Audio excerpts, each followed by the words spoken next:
Welcome to The Explainer. You know, sometimes the loudest thing in a room is silence. Today, we're diving into a story all about that. A quiet, poisonous silence, and what it takes for just one person to finally break it. And that's really the central, haunting question from Claire Keegan's novel, Small Things Like These. It's one of those questions that just sticks with you, long after you finish the book. And that's exactly what we're going to dig into. Okay, so to really get this story, we've got to step back in time. Picture this, a small Irish town in the 1980s. And in this town, there's a horrible truth that isn't really hidden at all. It's just hiding in plain sight. Right in the middle of town, there's this convent, and it runs something called a Magdalene laundry. And this is the town's big open secret. See, everyone kind of knows, or at least they have a pretty good idea, that the girls inside are being treated horribly, like prisoners, forced to work. But there's this toxic, unspoken agreement. A fog of silence just hangs over the whole place. And here's the thing that's so powerful about this story. It's not just about a few bad apples. No, it's about a whole system, a whole web of complicity. You've got the church providing this cover of moral authority. The local businesses are making money off the convent. And the regular townspeople, they just choose to look the other way because, well, they're scared of what might happen if they don't. And that silence, that's their consent, right there. All right, so into this world steps our main character, Bill Furlong.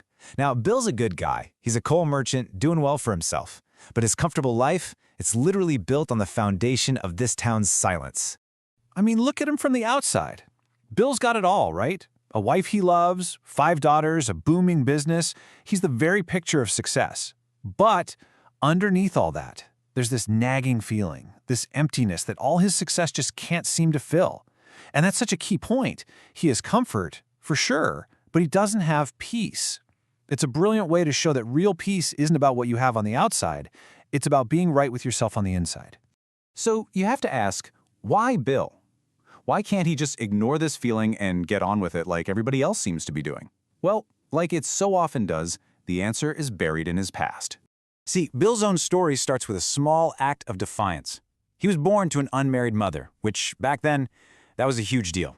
They should have been cast out, but they weren't. A kind, wealthy woman named Mrs. Wilson took them in, defying all the social rules.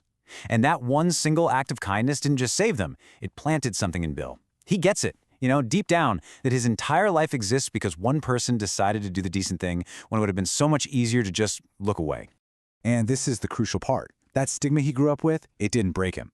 In a way, it became his superpower. It gave him empathy. His own painful past lets him see and feel the suffering of the girls in the convent in a way nobody else in town can or will.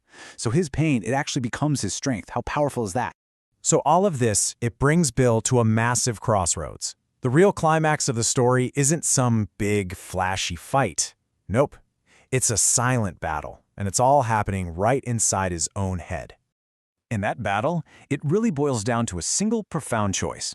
Is he going to listen to that loud, rational voice of fear, or is he going to tune into that quiet, nagging whisper of his conscience?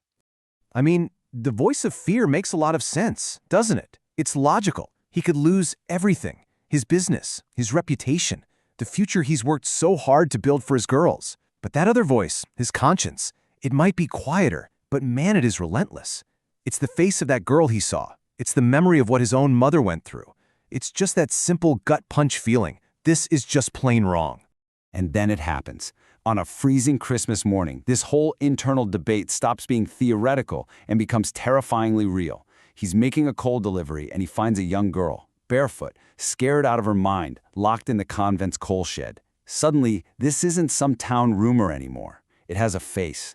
And this, right here, is maybe the most profound lesson in the whole book. Changing the world, or even just changing your little corner of it, it doesn't have to be some huge revolutionary act. It can start with just one small right thing. So when Bill decides to act, he's doing so much more than just helping one girl. He's basically taking back his consent. He's saying, I am no longer part of this cruel, silent agreement. He's refusing to allow it to continue, not on his watch. Think about it. We get paralyzed by big problems all the time, right? The scale of it all just feels impossible. Well, this story suggests a totally different way of thinking. Forget trying to move the whole mountain. Just focus on the next step in front of you. Bill isn't thinking about bringing down the entire Magdalene laundry system. He's asking a much simpler question. What's the one right thing I can do for this person right here, right now? And what he does next? It's just as quiet as the silence he's about to break. There's no shouting, no big dramatic fight. He just takes the girl by the hand and starts walking her home, right through the center of town, where everyone can see. That simple act of walking, it's louder than any speech he could ever give. It's a silent protest, but my goodness, is it powerful. Now, the story doesn't wrap everything up in a neat little bow. We actually don't know what's going to happen to his business or his family. And that's exactly the point. The real win here isn't on the outside, it's on the inside. Bill might lose his comfortable, safe life, but he gets his soul back. By picking integrity over safety, he's finally come home to himself. And in the end, the book turns that core question right back around to us. Because, let's be honest, we all live inside our own systems of silence, whether they're big or small. Bill's story is this incredible reminder that our legacy, what we leave behind, isn't made up of huge, grand gestures.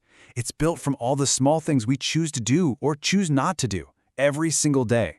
So the question is, what story will you tell?